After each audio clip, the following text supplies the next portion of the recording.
Le regard de la presse, de nouveau je sors de Cuba, excusez-moi. Non, mais vous avez dit qu'il sort presque jamais le Cuba, mais c'est pas vrai. Que je sors pas Mais dans la presse, dans votre oui, non, c'est vrai. conférence. Là, c'est Ramonet qui a fait une étude sur combien de fois c'est couvert ce petit pays en Amérique latine. Oui.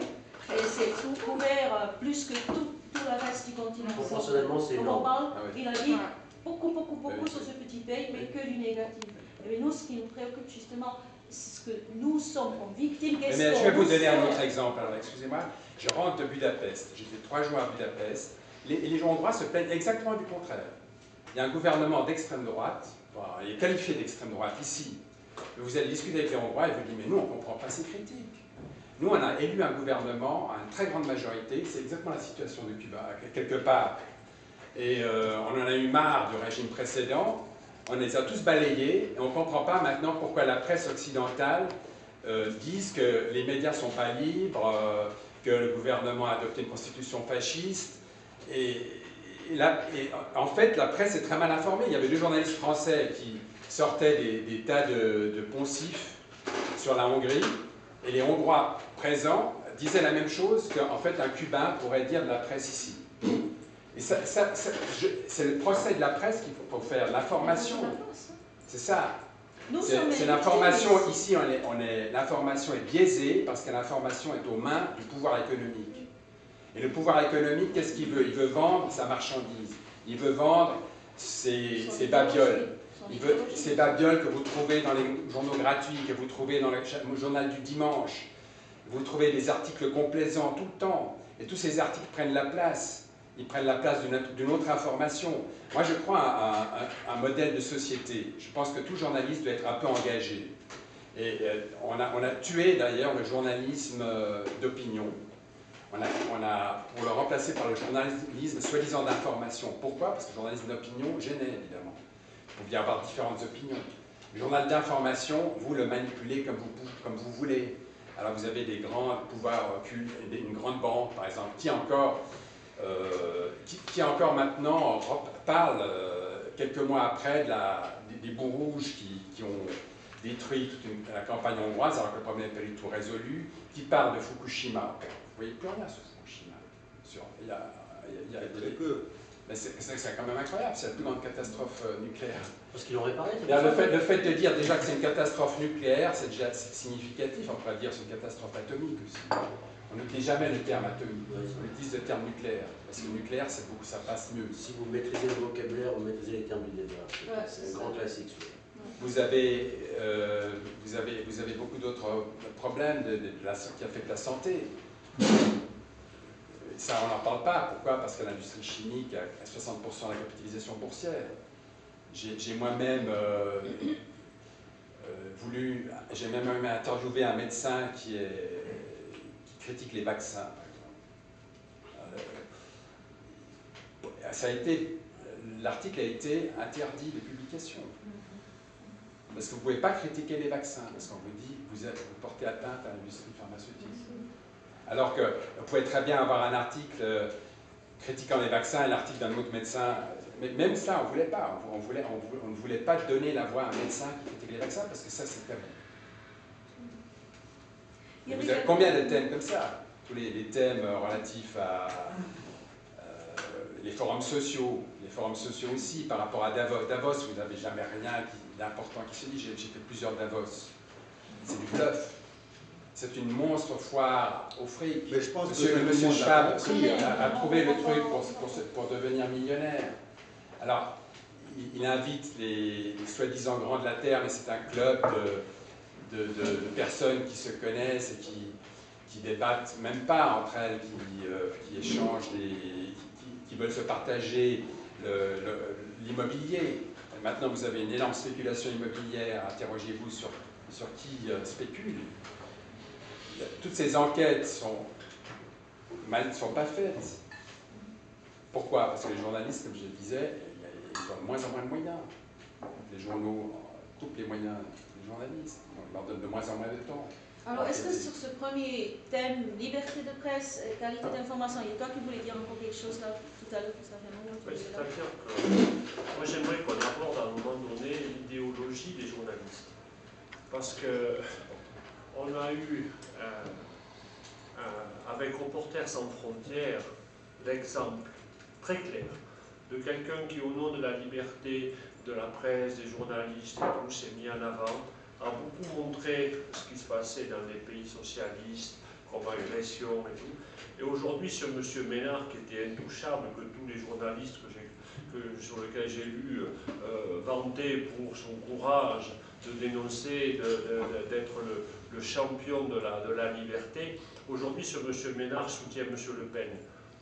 Il a écrit un bouquin, il est sur les thèses de l'extrême droite, ce qu'on pouvait déjà savoir. Et puis, moi, ce qui me surprend, c'est comment ce genre d'organisation se monte avec tout un tas apparemment de journalistes qui ne sont pas plus naïfs que vous et moi, mais on ne parle pas de ce côté idéologique. Et puis moi, je crois que c'est un point que j'aimerais parler. Oui, moi je voulais justement revenir au thème de la manipulation. Parce que là, c'est de la manipulation consciente. Ce n'est pas une question de fric par rapport au fric qu'on se couche. Non, il y a une idée, une idéologie, il y a des moyens, il y a des ressources qui sont mises en avant. Et au nom de la liberté dont on a parlé, on va montrer certains pays pour justement bien les stigmatiser et rentrer dans son idéologie. Voilà, j'aimerais que ce soit aussi abordé. C'est le point suivant que j'avais prévu d'aborder, la manipulation. Et je voulais vous citer Chomsky là, qui parle de la fabrication du consentement et du lavage du cerveau en toute liberté avec notre consentement. C'est un peu de ça qu'il s'agit. Et puis aussi Ignacio Ramon, dans son livre La manipulation de l'information, propagande silencieuse, il parle de la circularité de l'information. Et il dit l'information devient vérité quand elle a été répétée tant de fois, même si elle est fausse et vice-versa. Donc, Victor, tu as parlé du choix du vocabulaire, par exemple. C'est tout un thème de la manipulation que nous subissons. Là, tu as parlé des intérêts pharmaceutiques, des intérêts financiers, mais moi je pense qu'il y a aussi des intérêts idéologiques derrière. Qui c'est qui décide? Qu'est-ce que nous, on a le droit de savoir de quoi on parle, de quoi on ne parle pas? Moi j'appelle ça mentir par omission. On nous dit des choses, mais on ne dit pas d'autres. Moi je pourrais vous faire un reportage sur le malaria en Suisse, je pourrais vous bombarder avec des films sur le malaria en Suisse. Il existe 150 cas chaque année autour des aéroports. Je peux aller interviewer des gens, des pauvres femmes qui disent et puis après je mets ça autour du monde et tout le monde dit oh les pauvres Suisses ils souffrent tous du malaria. C'est mentir par omission, c'est pas représentatif. Donc est-ce qu'on peut justement thématiser ce thème, la manipulation? C'est plus que juste des intérêts financiers, je crois. Pour moi, ils sont essentiellement financiers. Bon, financiers dans le sens que tu veux pouvoir faire des guerres. Les politiciens sont dans les mains de l'économie. Les politiciens, quel pouvoir ont-ils? Oui, quand on parle de lobby de l'armement, si tu veux vendre une guerre. Pas seulement l'armement, le lobby de la pharmacie, tout est lié à l'armement quelque part. Financier, quoi. Je pense que la profession est tombée dans le piège des sirènes qu'on lui a tendues.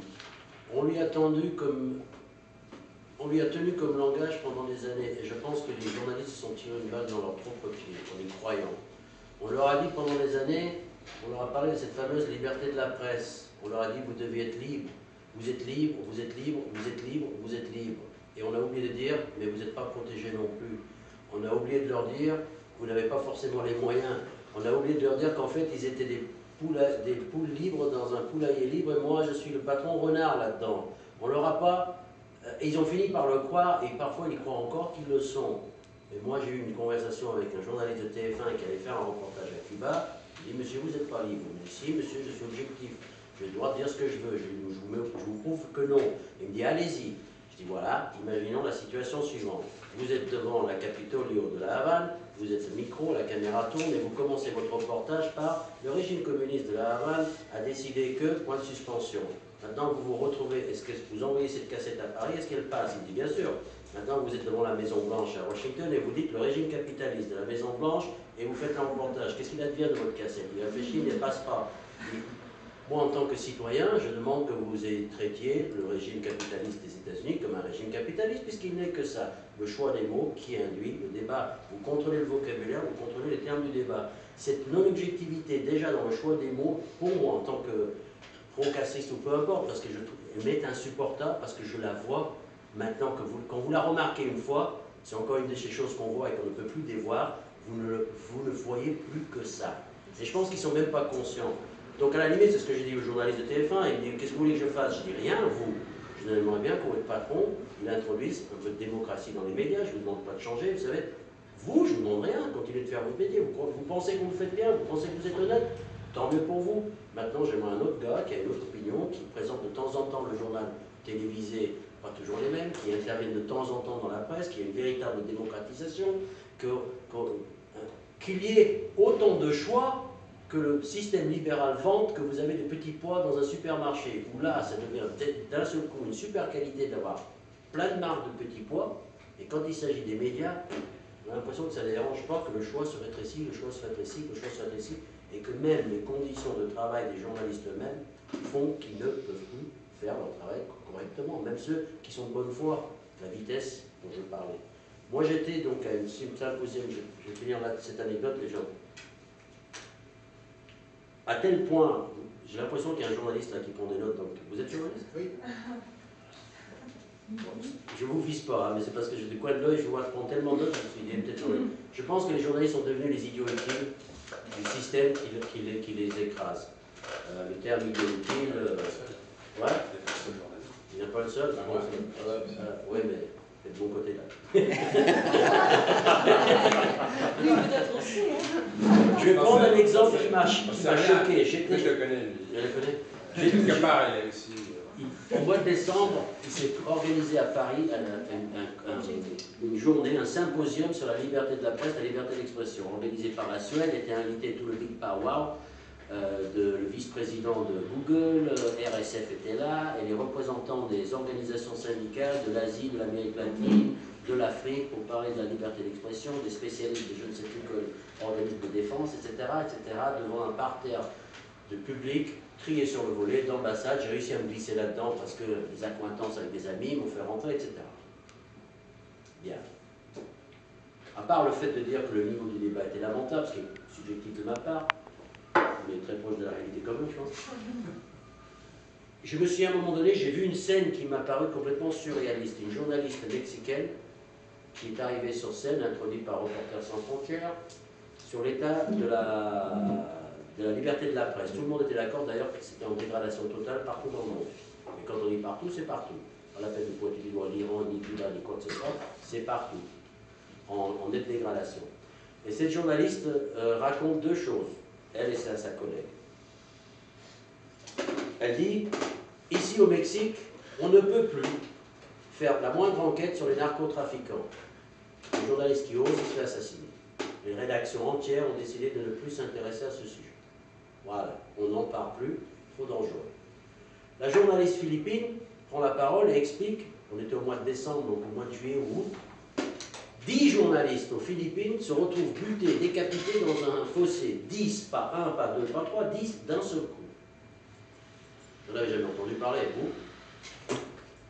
Et ces deux journalistes disent, pourquoi on n'en parle pas? Pourquoi on n'en parle pas? Et c'est là que je dis, mais quelle mise en abîme incroyable. Pourquoi je dis ça? Parce que la dame, elle dit, pourquoi on n'en parle pas? Dans cette phrase, il y a deux mots-clés, le pourquoi et qui c'est le on. Le pourquoi on n'en parle pas, et j'assume toute l'ironie et le cynisme de cette réponse, pourquoi on n'en parle pas? Parce qu'ils ne se sont fait pas assassiner à Cuba, ou en Chine, ou en Iran. Et là, madame, j'ai la réponse à votre question. Ils ne sont pas morts là où il fallait. Et oui, c'est cynique, mais c'est vrai. Et le on qui n'en a pas parlé, elle s'adresse à qui exactement? À moi? Je n'étais pas au courant. Qui c'est le on qui aurait pu en parler, qui n'en a pas parlé? Les grands médias, New York Times, Washington Post, AFP, Reuters, TF1, Antenne 2, c'est-à-dire ceux-là même qui financent Reporters sans frontières, qui donnent un crédit à ces mêmes médias qui n'en ont pas parlé. C'est là que je dis l'idiot utile, et je m'excuse avec tout le respect que je lui dois, parce qu'elle est arrivée à un podium à côté d'un mec se plaindre que ses collègues se faisaient buter et que la presse faisait silence pendant que le gars de RSF hochait de la tête et se fait financer par TF1, Antenne 2, les mêmes qui en ont un par parler. Et c'est quand même une situation incroyable. Moi, j'aurais été à sa place, j'aurais chopé le mec de la RSF et dit qu'est-ce que tu attends pour aller insulter le PDG de TF1? Qu'est-ce que tu attends pour faire une